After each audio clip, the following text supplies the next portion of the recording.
안녕하세요. 이상합니다. 저는 매너와 인성을 강의하고 있는 사람이고요. 오늘은 의전에 대한 얘기를 하나 해볼 겁니다. 작년 말에 유명한 시상식이 하나가 있죠. 엠넷에서 하는 마마라고 하는 시상식이 있는데 그 시상식에서 의전 관련해서 여러분들하고 함께 생각해 볼 만한 이슈가 있었어요. 그래서 그 이야기를 오늘 영상에서는 여러분들과 함께 해보려고 합니다. 그때 무슨 일이 있었냐면 연말 가요 시상식이기 때문에 시상하는 사람과 수상하는 사람이 존재하겠죠. 그러니까 상을 주는 사람과 상을 받는 사람이 그 프로그램에 출연을 한다는 얘기죠. 작년 12월이었기 때문에 그때도 코로나가 문제였고요. 그런데 시상식이 끝난 다음에 인터넷에 올라온 얘기가 뭐였냐면 수상을 하는 가수들은 주차장에 자신들의 차 안에서 대기를 했고 시상을 하러 온 배우들에게는 건물 안에 있는 대기실을 제공했다라는 이야기가 나왔어요. 그래서 많은 사람들이 가수를 홀대하는 거 아니냐, 가수보다 배우를 더 중요하게 생각하는 거 아니냐, 이런 이야기들을 많이 했죠. 그러니까 많은 사람들이 차별이라고 느꼈다는 거죠. 물론 그 이후에 주최 측에서 해명을 했어요. 근데 뭐라고 해명을 했냐면 일단 뭐 여러 가지 사정으로 인해서 대기 공간이 적었다. 그래서 모든 출연진들에게 대기실을 줄 수가 없었다. 그리고 가수들은 그 시상식장에 와본 적이 있지만 배우들은 처음 와봤기 때문에 뭐 여러모로 배우들에게 실내 대기실을 제공을 한 거다. 또 뭐 방역과 관련해서도 어쩔 수 없이 그렇게 했다라고 해명을 하기는 했어요. 그런데 의전이나 매너를 강의하는 제 입장에서는 무턱대고 잘못했다고 비난하기보다는 조금 아쉽게 느껴지는 측면이 있어요. 물론 주최 측에서도 사정이 있었을 겁니다. 뭐 많은 행사들을 기획하다 보면 크고 작은 그런 사정들은 생기게 마련이거든요. 그래서 그런 사정이 발생이 됐다라는 건 이해는 하는데 그 사정이 발생이 됐을 때 조금 더 현명하게 대처를 했어야지 이런 불필요한 논란이 안 생길 수 있다라는 걸 좀 간과한 것 같아요. 의전에서 가장 중요한 건 뭐냐면 그 의전에 참석하는 사람 혹은 그 의전을 바라보는 모든 사람들이 납득할 수 있는 기준을 세우는 게 무엇보다 중요합니다. 외국의 여러 정상들이 한데 모여서 회의를 진행하는 상황들이 있잖아요. 뭐 G20 회의가 가장 대표적인 회의죠. 그렇게 수십 개국의 정상들이 모여서 회의를 진행을 하고 사진 촬영을 하고 밥을 먹고 이런 상황에서는 누가 어디에 서고 누가 언제 입장하고 이런 순서가 굉장히 중요한 의미를 갖게 됩니다. 그렇기 때문에 그 순서를 정할 때 주최 측에서 명확한 기준 하나를 세우게 돼요. 그런데 그 기준은 어때야 되냐면 그 기준을 적용받는 사람들 혹은 그 기준을 바라보는 모든 사람들이 그 설명을 들었을 때 충분히 납득이 가야 됩니다. 그게 의전의 첫 번째 핵심 포인트예요. 모두가 납득할 수 있는 기준을 세웠느냐. 제가 쉽게 예를 한번 들어보겠습니다. 제가 어떤 행사에 초대받아서 갔다고 쳐요. 그런데 제가 사진을 찍으려고 제 자리를 봤더니 그 사진 찍은 사람들 중에 제일 구석에 제 자리가 있는 거예요. 담당자님한테 찾아가서 근데 왜 제가 여기 이 자리에 서야 되는 거죠? 이렇게 물어볼 수 있잖아요, 당연히. 그랬더니 그 담당자님이 뭐라 그러냐면 예, 저희가 이거 세팅할 때 잘생긴 순서대로 자리 배치를 했거든요. 네, 양해 부탁드립니다. 이렇게 얘기를 했다고 쳐요. 그거 제가 납득할 수 있습니까? 물론 제가 잘생기진 않았지만 그거는 가치 판단의 문제잖아요. 예를 들면 저는 제가 나르시시즘에 빠져 있어서 제가 굉장히 잘생겼다고 생각하지 않겠습니까? 그리고 내가 저 사람보다는 잘생긴 것 같은데 내가 제일 못생겼어? 이 사람들 중에? 이렇게 생각할 수도 있지 않겠어요? 이런 것들은 기준으로 잡으면 안 되는 요소입니다. 그런데 제가 왜 여기 서야 되죠? 라고 물어봤을 때 강사님, 저희가 이거 세팅할 때 이름의 가장 마지막 자리에 자음 기준으로 자리 배치를 했습니다. 양해 부탁드릴게요 라고 말을 했다고 쳐봅시다. 그러면 제 이름이 이상화잖아요. 그러니까 화, 히읗. 내가 히읗이니까 자음 맨 끝이고 그럼 난 이 자리가 맞구나.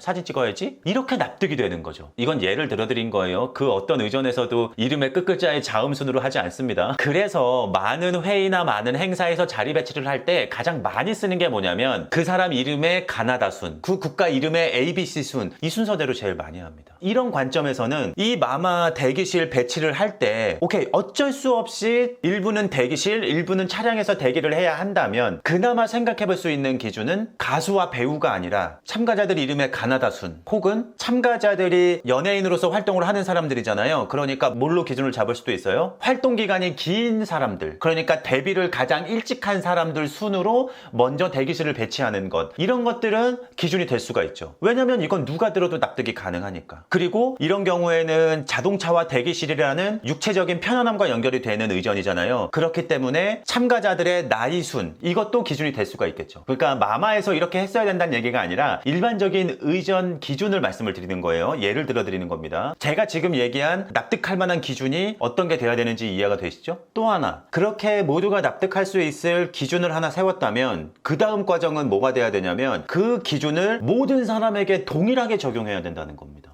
그래야 모두가 행복한 행사가 되는 거고요. 이 말을 조금 뒤집어서 얘기하자면 아무도 불편해지지 않는 행사가 된다는 뜻이에요. 그런 장면도 있더라고요. 무대에 시상을 하러 나온 배우들은 마스크를 안 썼는데 상을 받으러 나온 가수들은 전부 다 마스크를 쓰고 수상 소감을 말하더라고요. 이건 역시 차별로 비춰질 수가 있습니다. 시상을 하는 사람, 수상을 하는 사람 모두에게 마스크 착용을 부탁을 하든지 모두에게 마스크 미착용을 부탁을 하든지 이렇게 일관성 있게 적용이 돼야 되는 거예요. 이게 굉장히 사소해 보이지만 이 기준을 어떻게 세우고 어떻게 적용하느냐가 의전에서는 가장 중요한 부분이 되기도 합니다. 그래서 개인적으로 좀 아쉬웠던 건 물론 이 주최 측이 여러 가지 변수와 사정들을 갖고 있었다는 건 이해는 되지만 그렇다면 그 변수까지 고려해서 조금 더 의전을 신경 쓸 필요가 있었다는 거죠. 예를 들면 모든 출연진들에게 공통되게 차에서 대기하게 만드는 게 방법이 될 수도 있죠.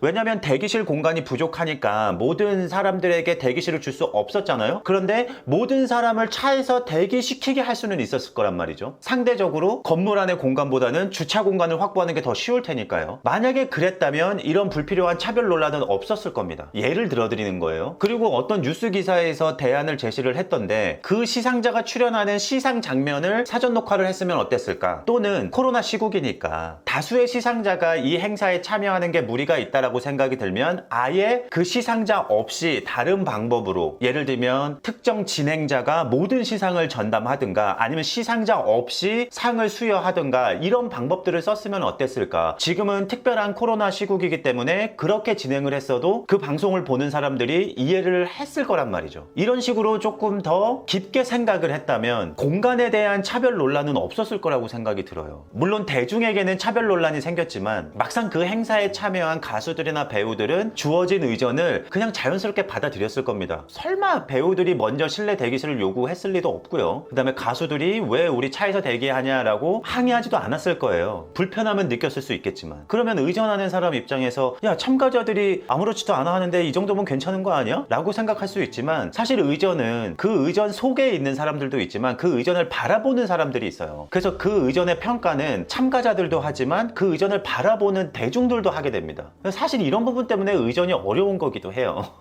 그래서 마마 주최 측의 마음도 이해는 합니다. 뭐 코로나 시국이어서 힘든 점도 있었을 거고 행사장으로 잡은 그 공간에 대한 불리함 같은 것도 있었을 거예요. 그런데 그런 불리함이나 변수가 있음에도 불구하고 조금만 더 현명하게 생각을 했다면 그리고 조금만 더 대중들에게 세세하게 설명을 했다면 공들여서 행사를 진행하고 이런 논란을 받을 일은 없었을 거라고 생각이 들어요. 그래서 여러분들이 의전이라는 단어를 생각하면 나랑은 관련이 없는 얘기라고 느껴질 수도 있는데 그렇지 않습니다. 이 의전이라는 단어는 여러분들이 회사에서 여러 명을 초대해서 회의를 진행을 한다든가 혹은 학교에서 다수의 사람들과 함께 행사를 진행한다든가 이럴 때 다 쓰이는 겁니다. 넓은 범위의 의전에 다 포함이 돼요. 그래서 이 영상을 계기로 여러분들이 만약에 다수가 참여하는 어떤 행사나 회의를 기획하는 입장이 된다면 모두가 납득할 수 있는 최선의 기준을 명확하게 세울 것 그리고 그 기준을 참석하는 모든 사람에게 동등하게 적용할 것 이 두 가지 원칙을 꼭 기억해 주셨으면 좋겠어요.